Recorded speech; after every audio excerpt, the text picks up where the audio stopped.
Hello friends, मैं हूं सागर और अपने इस ICPS क्लास चैनल पर आप लोगों का बहुत बहुत स्वागत है। जैसा कि हम लोग जानते हैं कि अभी लॉकडाउन चल रहा है और जैसे ही लॉकडाउन हटेगा यूपी लेखपाल की बम्पर भर्ती आने वाली है। तो मैं आप लोगों को एडवाइस करूंगा कि आप लोग यूपी लेखपाल की तैयारी करने के लिए अभी से जुट जाइए और अपने इस चैनल पर आपको यूपी लेखपाल की पूरी तैयारी करवाई जाएगी। इसके लिए आपको ना ही कोई पुस्तक पढ़ने की आवश्यकता है और ना ही किसी कोचिंग में जाने की आवश्यकता है। आप घर बैठे ही बहुत आसानी से यूपी लेखपाल की पूरी तैयारी कर सकते हैं।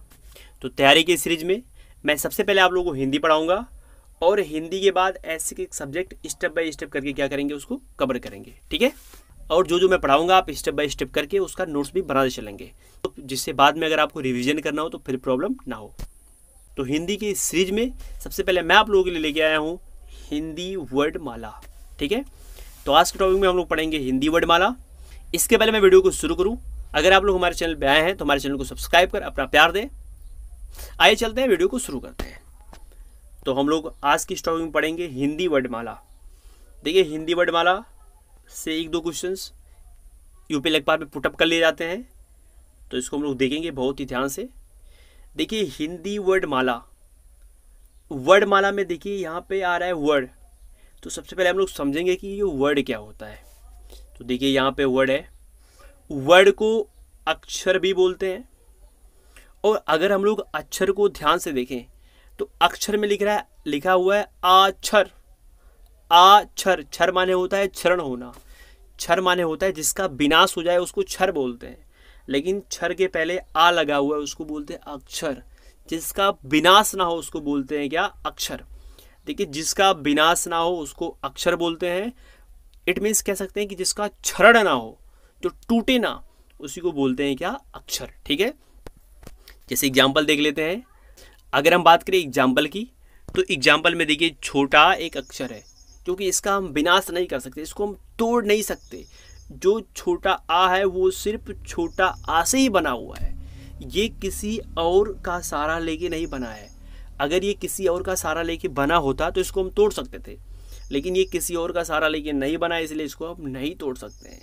अगर हम बात करें बड़ा का, तो बड़ा को भी हम नहीं तोड़ सकते। अगर हम बात करें ई का, तो इसको भी नहीं तोड़ सकते, बड़े ई को भी नहीं तोड़ सकते, ऊ को भी नहीं तोड़ सकते, बड़ा ऊ को भी नहीं तोड़ सकते। जो जिनको हम तोड़ ना सकें, इट मीन्स जिसका विनाश ना हो, जिनका क्षरण ना हो, उनको बोलते हैं क्या, अक्षर। और इन्हीं अक्षर को बोलते हैं क्या, वर्ड, ठीक है। अगर हम वर्ड के प्रकार की बात करें तो वर्ड दो प्रकार का होता है। देखिए, ये जो वर्ड है ये दो प्रकार का होता है। पहला है स्वर और नंबर 2 क्या है, व्यंजन। वर्ड दो प्रकार के होते हैं, स्वर और व्यंजन। अब हम लोग स्टेप बाय स्टेप करके समझेंगे कि स्वर क्या होता है और व्यंजन क्या होता है।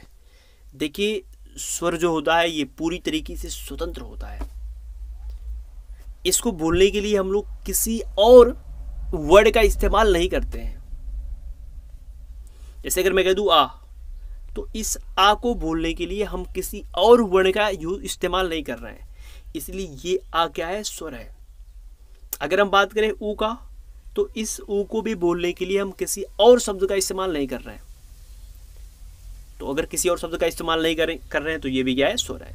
स्वर वो होता है जो पूरी तरीके से स्वतंत्र होता है। इसको बोलने के लिए किसी और वर्ड का सहारा नहीं लिया जाता है, उसी को बोलते हैं क्या, स्वर। देखिए, स्वर स्वतंत्र होता है, बिना किसी वर्ड के सहयोग से बोला जाता है, ठीक है। तो ये जो आपको दिख रहे हैं आ, बड़ा, छोटी, बड़ाऊ, री, ये सारे के सारे क्या होते हैं, स्वर होते हैं। और इसके बारे में मैं आप लोगों से भी आगे चर्चा करूंगा, ठीक है। अब बात आती है व्यंजन की। अगर हम व्यंजन की बात करें तो व्यंजन को बोलने के लिए हम और वर्ड का सहारा लेते हैं। जैसे अगर हम बात करें का, तो ये जो का है, ये देखिए का अगर हम बोल रहे हैं तो उसमें आ भी बोला जा रहा है, खा, उसमें आ भी बोला जा रहा है। अगर हम बात करें गा का, तो गा में भी गा अगर बोले तो उसमें आ भी बोला जा रहा है, ठीक है। यानी ये जो का है वो आधा का माने क्या, कि अगर हम का के नीचे हलंत लगा दें, इसको हलंत बोलते हैं। अगर हम का के नीचे हलंत लगा दें तो ये आधा का हो जाता है। और इसमें अगर आ जोड़ेंगे तो ये बनता है पूरा का, ठीक है। देखिए, ये आधा का है और ये आ है, और अगर आधे का में आ जोड़ेंगे तो बन जाता है ये पूरा का। और ये पूरा का व्यंजन है, क्योंकि इनको बोलने के लिए स्वरों का सहारा लिया गया है।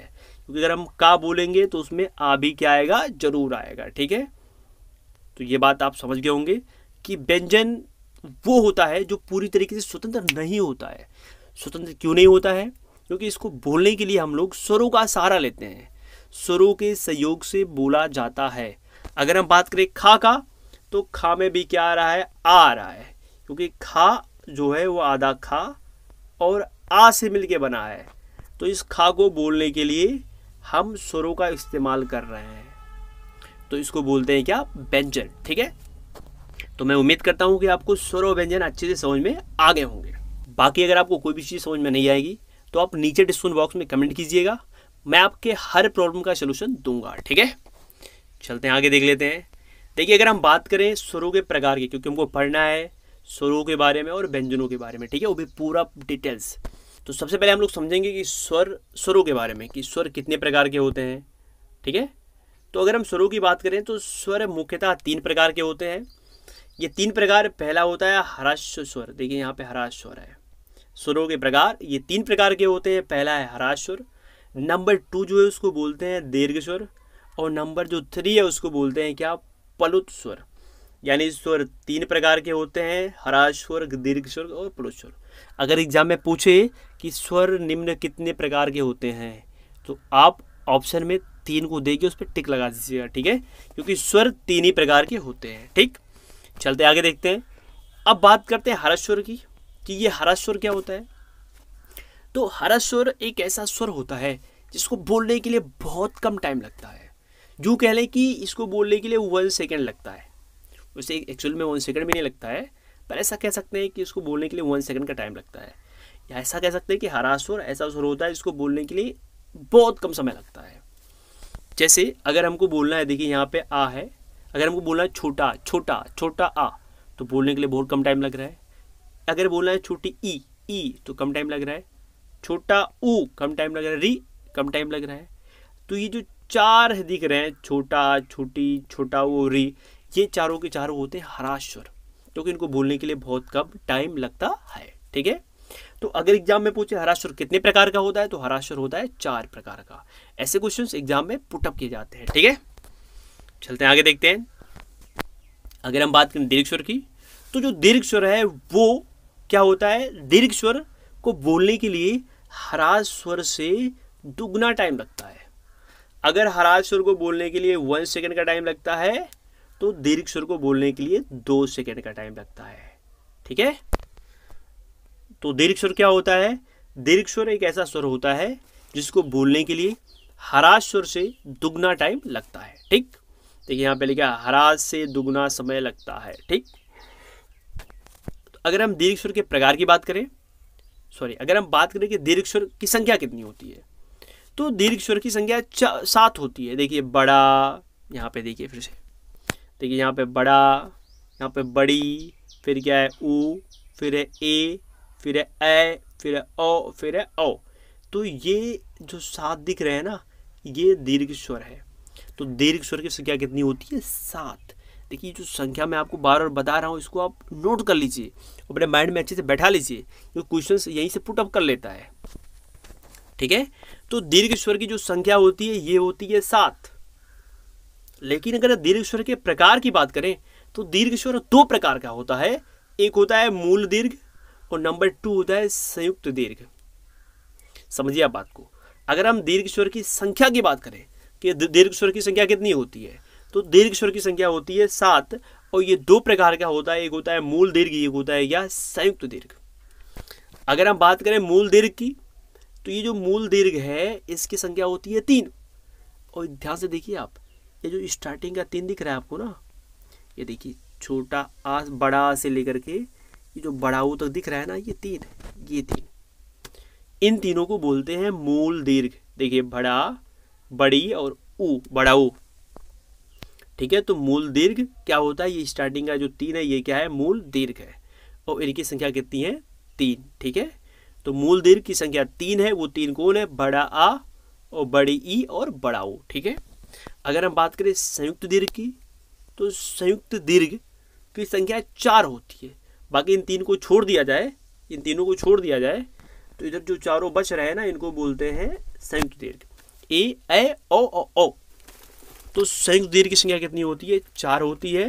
और वो 4 कौन कौन होते हैं? ए ए ओ। ठीक है, तो ये चीज़ आप ध्यान रखिए कि मूल दीर्घ की संख्या 3 और संयुक्त दीर्घ की संख्या कितनी होती है? 4 होती है। ठीक है, अब हम लोग बात करते हैं पलुस्वर की। देखिए यहाँ पे है पलुस्वर। वैसे पलुस्वर के बारे में आपको पढ़ना ही नहीं है, ठीक है, तो और आपने इसके बारे में कभी सुना भी नहीं होगा। फिलहाल हम लोग थोड़ा बहुत इसका परिचय कर लेते हैं। तो पलुस्वर क्या होता है? कभी कभी एग्जाम में पूछता है कि पलुस्वर होता है जिसके बोलने में 1 सेकंड टाइम, इसके बोलने में 1 सेकंड का टाइम लगे, इसके बोलने में 2 सेकंड का, इसके बोलने में 3 सेकंड का। तो 3 सेकंड वाला सही है। ठीक है, हरा स्वर को बोलने के लिए 1 सेकंड का टाइम लगता है, दीर्घ स्वर को बोलने के लिए 2 सेकंड का, और प्लुत स्वर को बोलने के लिए 3 सेकंड का टाइम लगता है। यानी हरा स्वर को बोलने के लिए बहुत कम टाइम, और दीर्घ स्वर को बोलने के लिए उससे दुगना टाइम, और प्लुत स्वर को बोलने के लिए उससे तिगुना टाइम लगता है। चलिए देख लेते हैं।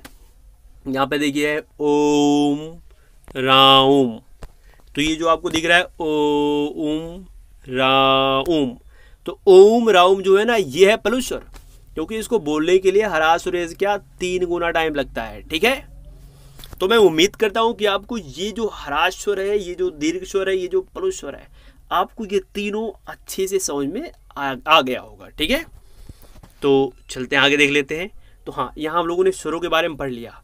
स्वर के बारे में यहाँ पे हम लोगों ने पूरा डिटेल्स पढ़ा कि स्वर 3 प्रकार के होते हैं, हरा स्वर, दीर्घ स्वर और पलुत स्वर।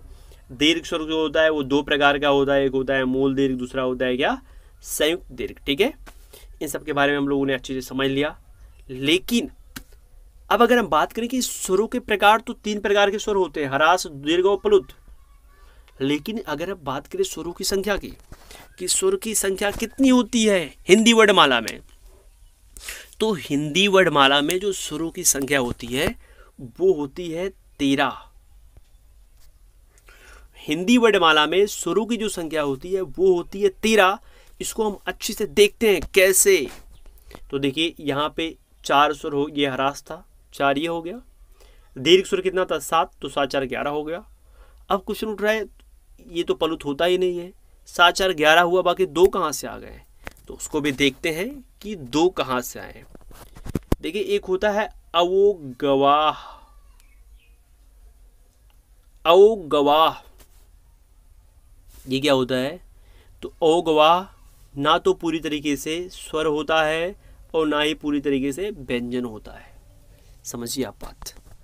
अवोगवाह ना तो पूरी तरीके से स्वर होता है और ना ही पूरी तरीके से व्यंजन होता है, लेकिन इसको स्वरों के अंतर्गत रखा जाता है। समझिए आप बात। अगर एग्जाम में पूछिए अवोगवाह क्या है, तो आप कहोगे ना तो पूरी तरीके से स्वर है, ना तो पूरी तरीके से व्यंजन है। ये बात क्लियर हुई ना?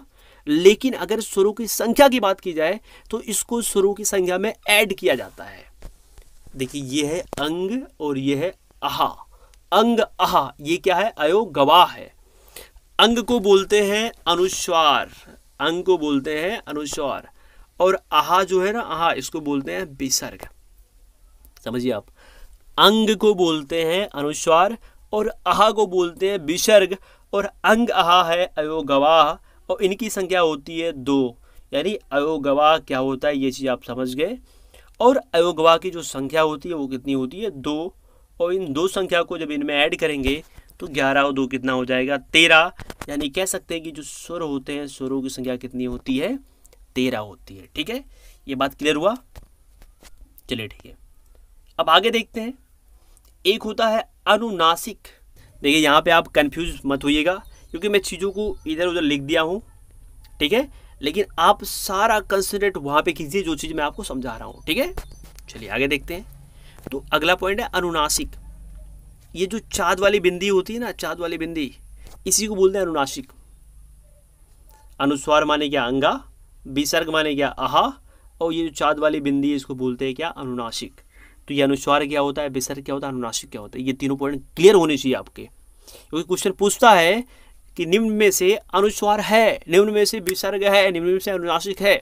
तो अगर आपको ये चीज़ें नहीं आएंगी तो आप क्वेश्चन गलत कर दोगे। ठीक है, चलते हैं आगे देखते हैं। देखिए हाँ, यहाँ पे देखिए ये जो आ दिख रहा है, ये आ दिख रहा है ना आपको, ये आ, और ये आ, इन दोनों आ में जमीन और आसमान का फर्क है। इस आ को बोलते हैं अनुनासिक, ये चाँद वाला आ है, लेकिन ये चाँद वाला आ नहीं है, इसको बोलते हैं आगत स्वर। और ये हिंदी वर्णमाला से नहीं बल्कि ये पारसी से लिया गया है। ठीक है, तो ऐसे क्वेश्चन एग्जाम में पूछता है कि निम्न में से आगत स्वर है, तो ये सब बनाया रहेगा तो आप समझ जाइएगा कि आगत स्वर यही है जिसके ऊपर सिर्फ ऐसे बना होता है, ऐसे ही रहता है, यहाँ पे ऐसे चाँद नहीं रखा होता। अगर चाँद रखा जाएगा तो ये हो जाएगा अनुनासिक, और सिर्फ अगर ऐसे रहेगा, ऐसे आ के ऊपर, देखिए आ है ना, और वा के ऊपर अगर ऐसे है तो ये है आगत स्वर।